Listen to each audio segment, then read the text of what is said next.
Well, hey everybody, welcome back to yet another episode of Totally Amazing Mushrooms. Now, before we go on our little mushroom hunt, the creepy crawlies are out. Yeah, the ticks. They're out again. So I spotted one on Little Dog when I was out weed whacking. I thought it was a piece of dirt on her head, but turned out to be a tick. She's treated, so I don't have to worry about that. But your pets can carry them into the house. So just a couple of little things. You know, put your hair in a ponytail if you got long hair. Throw a hat on. When you get home, brush out your hair. Shake out your clothes before you go in the house. Maybe have a doggy brush by the door and brush out your little puppy. So just a couple little hints to help you get through the tick season without getting bitten.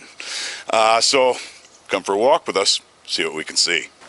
Can you believe that these hygrocebees are still going? These guys are still coming out. Look at these beautiful things, these wax caps. Just absolutely amazing. This looks like the golden wax cap to me. They say that they have more of a connection to the mosses, but here's what I find very weird, is mosses, or the bryophytes, don't have a vascular network, and they can't swap nutrients. So I find that very bizarre. Their little rhizoids are more for gripping onto whatever substrate that they have, so very bizarre. But another cool find, like these guys, and they're edible too. It's beautiful. And because these ones have a slimy top, and oh yeah, they got a slimy stipe too. So not slimy like the glutenippies, but it's viscid. Yeah, just absolutely amazing. Yeah, this is either Hygroscebe chlorophanna or it's Hygroscebe flavescens. Chlorophanna has a kind of a greasy stipe and cap. The flavescens, they say, doesn't have the greasy stipe. And then there's also one documentation saying that they are the same. So, you know, it's one of the two, either chlorophanna or flavescens. There are a couple of the beautiful trumpeter swans. That's a Cygnus buccinator, another transformer. Oh, there's a bunch of them out there. Love these guys. Just saw a big flock of them flying out yesterday. And their big V up in the sky. Pretty cool. So majestic. Love them. They take off and have their babies, and then they bring them back before they're a year old, I guess. And they're kind of gray, and I believe they're called the signet of the mom and dad. But yeah, beautiful nonetheless.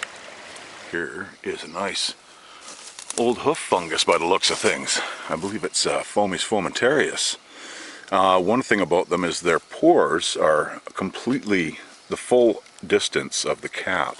And actually, you can kind of see it on this part here. But I'm going to break this guy off. He's done, like he's long done. And I'm going to pull him off, and we're going to cut into him and take a look.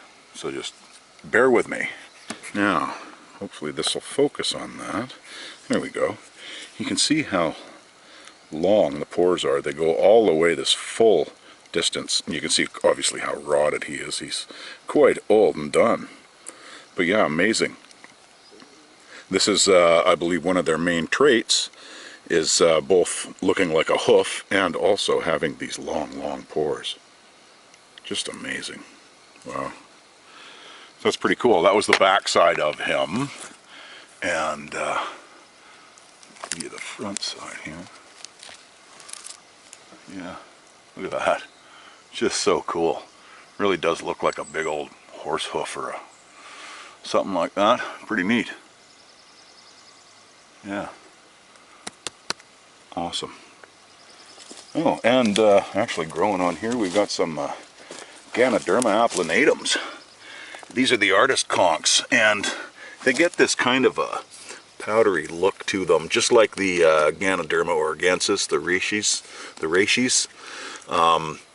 That's another one of their little traits. These guys, some people do some amazing art on these guys. I can't draw a stick man to save my life, but so I wouldn't even bother. But here, let's see if we can get the pore surface here. Yeah, it's coming along. It's not quite in full sporulation or anything, but another month or so they should be. Yeah, yeah, they get, it looks kind of like cinnamon dust. Very cool. Well, there's a true sign of spring. We got all the little snowdrops are out. Ain't beautiful things. Man, do they spread. They just keep going. They're all over this hillside. A whole bunch more over here too. Nice. Right on, spring has sprung, the grass is riz. This is where the flowers is.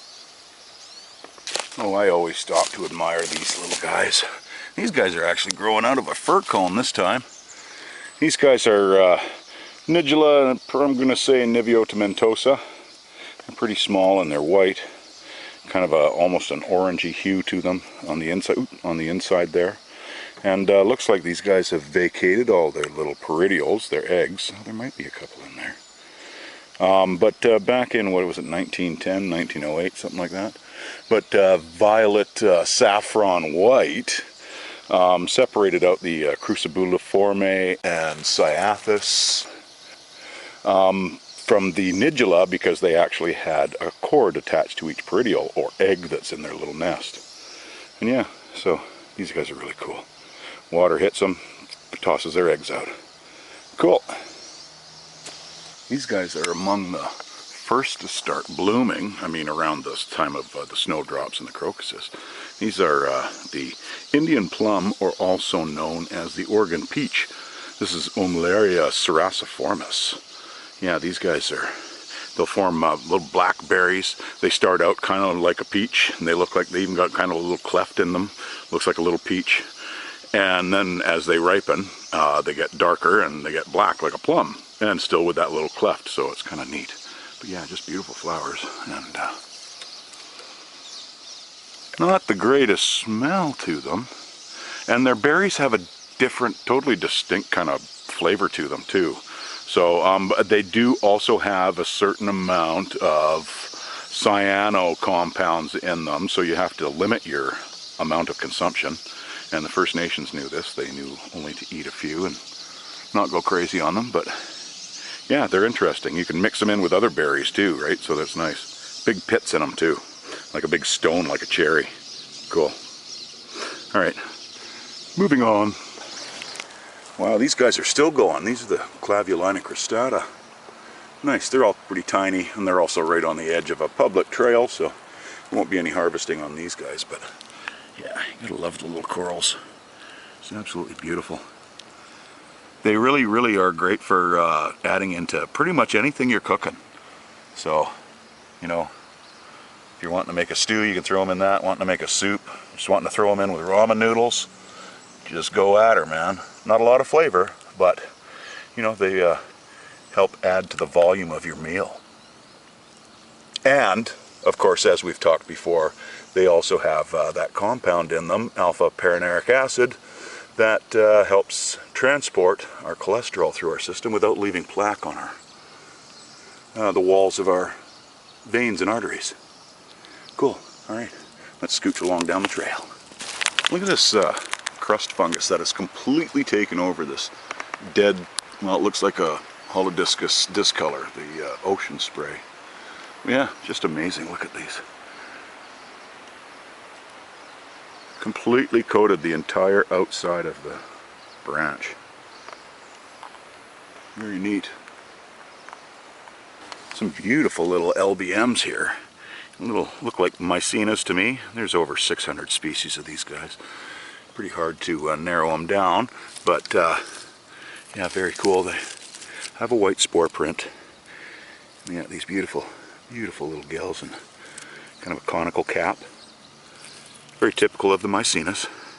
All striated. They have what they call a striated caps, which you can kind of, basically it's the gills from the underside kind of shadowing on the top of the cap is basically what the striation is.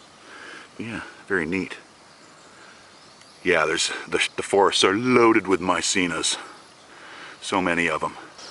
Now this is a very cool dichotomy. Okay, first of all, we're looking at an alder that got chewed, and actually that might actually be an oak. Not sure by the looks of the wood there. Nonetheless, it is a hardwood, and So Beaver, our Castor canadensis, did this work here. But the neat thing is what I'm getting at here is these little characters here. It's Sterium hirsutum, and they're just little babies. And on this junk, we have the Trametes versicolor. Isn't that wild? Just a really cool contrast. Down here, we will grow our little Sterium, and up here, we will have our Trametes versicolor. Yeah, wild. Yeah, these guys actually almost look like little clam shells, even though, and turkey tails, obviously. But yeah, so turkey tail, false turkey tails, very cool. And these guys have a pore surface. These guys do not, and I can pull one off. It's not a big deal. Okay, so here we go. We've got this smooth underside here, and these guys have a polyporous side. There we go. There they are, side by side. Now, we already went over these a lot in Long Live the Brackets, so if you want to know more about the brackets, go check it out. Ooh, the Berberis aquifolium starting to bloom. That's awesome. That means the berries will be coming out soon, but even better, these flowers get so fragrant and they're just so sweet.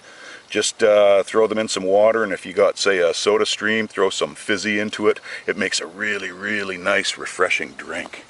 Yeah, awesome stuff. So, looks like we're going to have a good crop of berries this year again. Last year was phenomenal. Like, wow, that's really cool. Awesome. Right on. The little dog's waiting for me. I gotta go. And here's some Trichaptum abiatinum growing on a branch here. Well, a branch of a log. Look at that beautiful pore surface.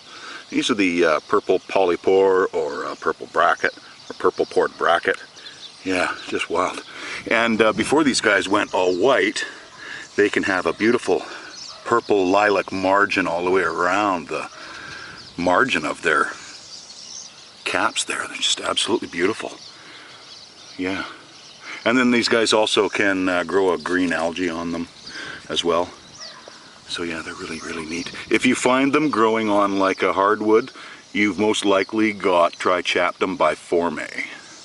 They look very, very similar, except they like their hardwoods, and these guys are specifically conifers. Yeah, this is the Doug fir. As far as I know, this one is Leptoporus mollis, or Leptoporus mollis, however you want to call it, the pink sherbet. These guys will get kind of almost a purpley kind of color to the top of them, and they're starting to, you'll see that the rest of it's going to start slowly getting more pink. Now the spore surface should already be pink, and it is. We can see that right there. Here, I'll just try to, here we go. Yeah, beautiful.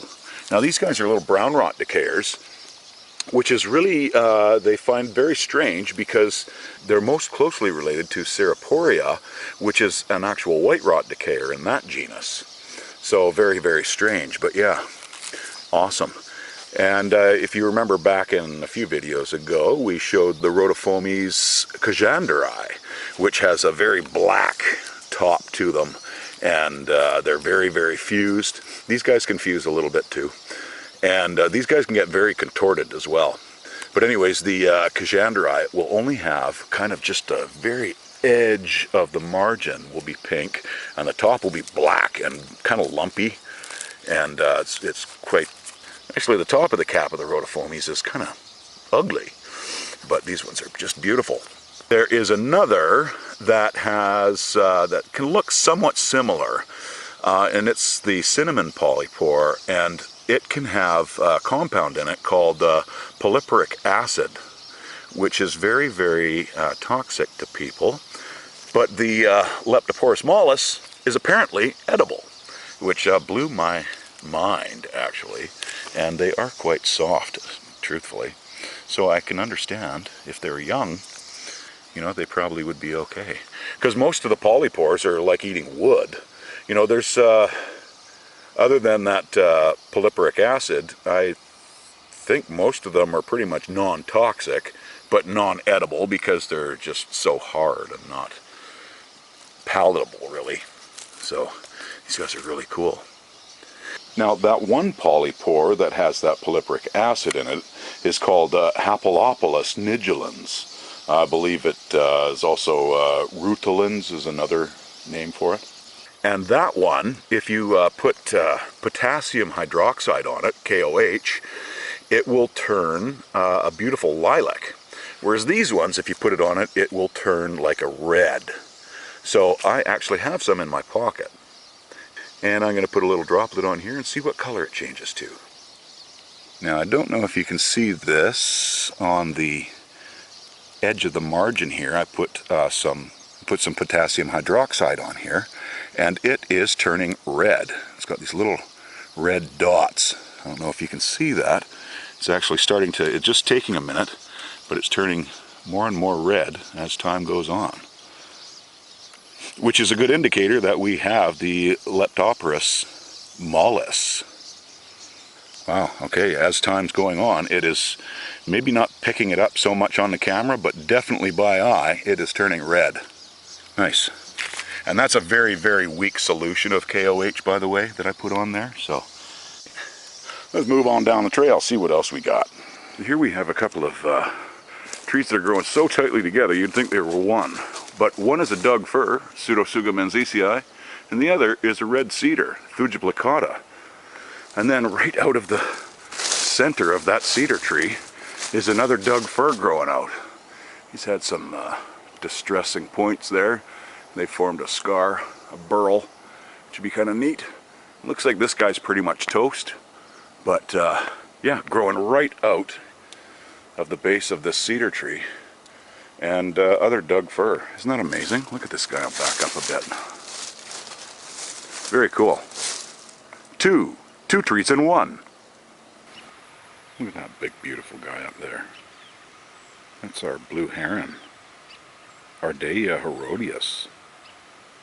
This is the dawning of Ardea herodias. Ardea herodias.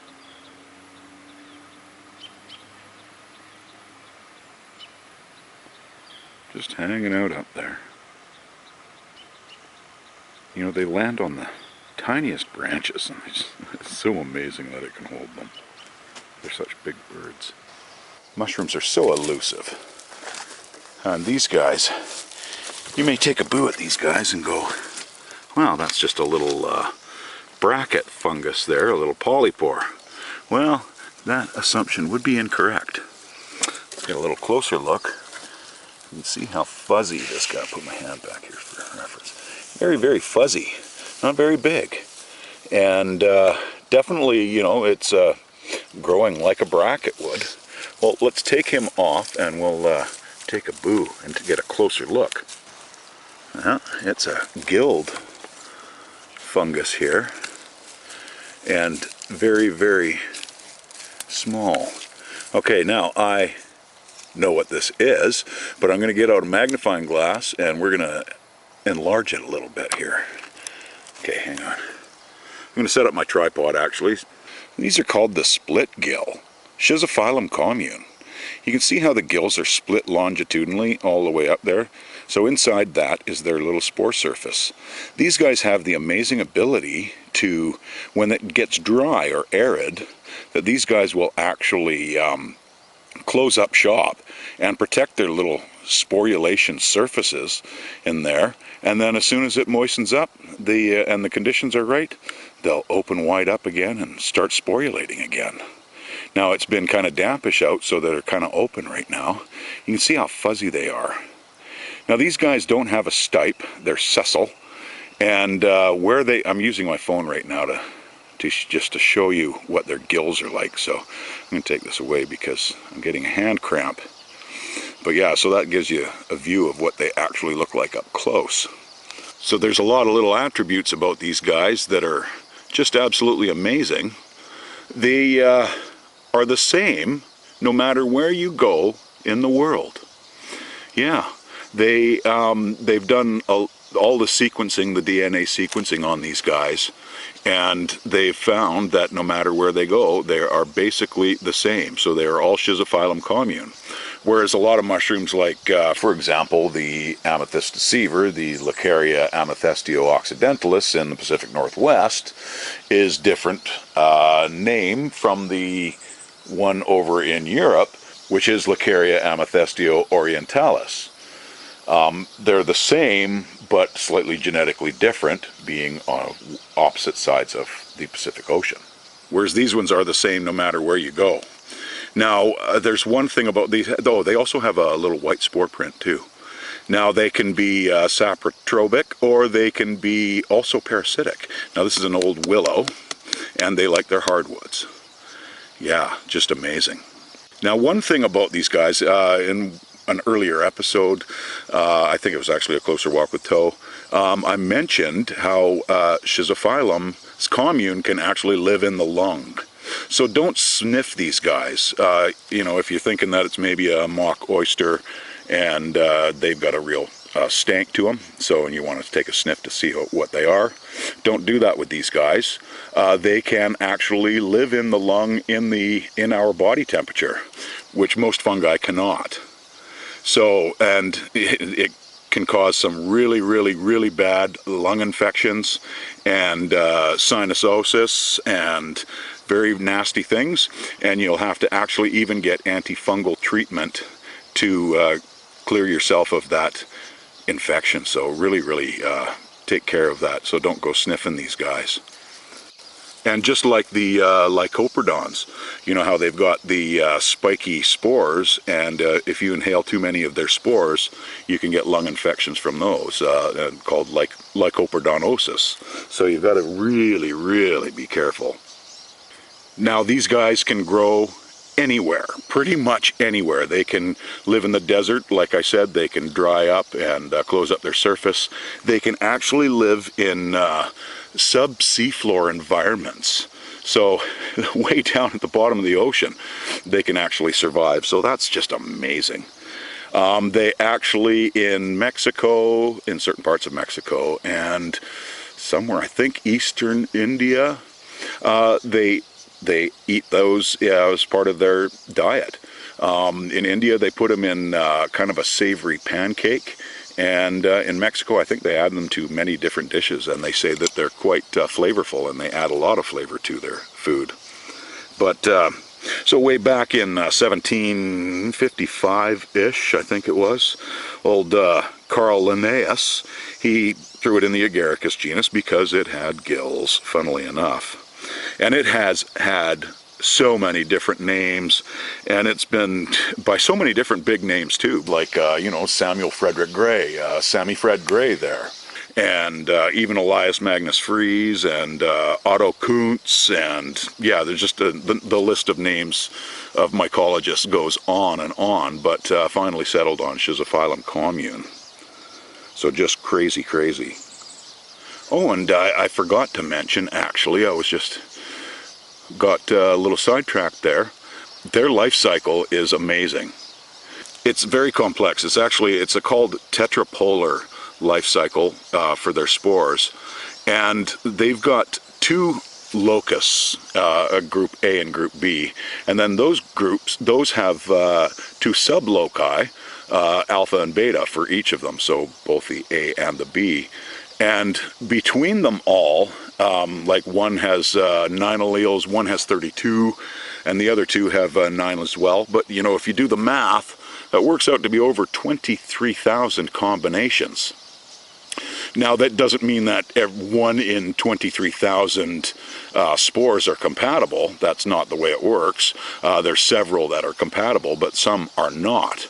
So amazingly enough, what happens is if, say, spore lands here and spore lands here, and they let out their little chemical signature of their genetics, and they realize that neither one is compatible, their mycelium are going to grow in opposite directions and not towards each other like they would in a normal situation where they can exchange their genetic material, because they wouldn't do that because they can't. So yeah, it's an amazing life cycle of these little guys. And it was such a great find and so easy to miss, and I actually am surprised I actually found it. And there is a look-alike, well, sort of a look-alike. It's a Lentinellus ursinus, but it can actually get about 4 centimeters, where these guys don't get much more than about 2.5, 3. So they've also found compounds in them. One's a beta-glucan, which is a polysaccharide, and they called it schizophyllin. And they found that this had immuno-boosting qualities to it and anti-tumor qualities to it. There was also extractions that they found had antimicrobial and antiviral to them as well. Now, there's been recent studies that could possibly manage viral infections with it, and possibly COVID. So, yeah, rock on with our scientists and their studies, man. They're just amazing. And to top off their amazing qualities, they glow blue in ultraviolet light. But yeah, awesome. So I think that's about all I have on those guys, at least that I can remember. If there's anything else I remember, I will throw in an upcoming video. But yeah, fuzzy, fuzzy little caps. Very, very cool find. I was so happy to find this. Anyways, carrying on. Yeah, and I forgot to say one thing about the ticks too, is they'll be in short grass like this, they'll be in long grass like this, they'll be in bushes like that, and branches. So, you know, they're all around us. And we got 2 different species of tick too, right? So we've got those black common ones, and then we've got the deer ticks. So, and the deer ticks, I believe, are the ones that carry Lyme disease. Not good. I've known people that have had Lyme disease, and it's very debilitating and terrible, terrible, terrible. So, just stay safe out there, my friends. All right, everybody. That's all we have for you today. But be expecting more, because the mushrooms are still coming. And we only just scratched the surface on what's out there right now. So, till next time, my friends, take care now.